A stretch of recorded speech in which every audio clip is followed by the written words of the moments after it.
أكد لاعب الخضر السابق يوسف بلايلي بأنه يأمل في العودة إلى المنتخب الوطني والمشاركة في كأس إفريقيا المقررة بالكوتيفوار ما بين 13 من جونفي و11 من فيفري لسنة 2024.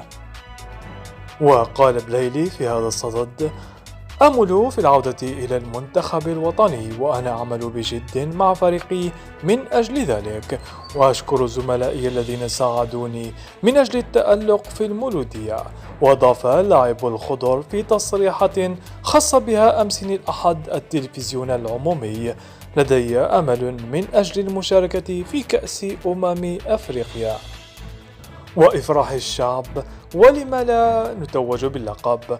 وخرج بلايلي من مخططات المدرب المنتخب الوطني جمال بالماضي في الفترة الماضية، وذلك بسبب نقص المنافسة بالتزامن مع مقاطعته ناديه السابق أجاكسيو الفرنسي، حيث يعود آخر ظهور له مع المنتخب إلى مارس الماضي بمناسبة اللقاء المزدوج أمام النيجر ضمن التصفية المؤهلة للكان.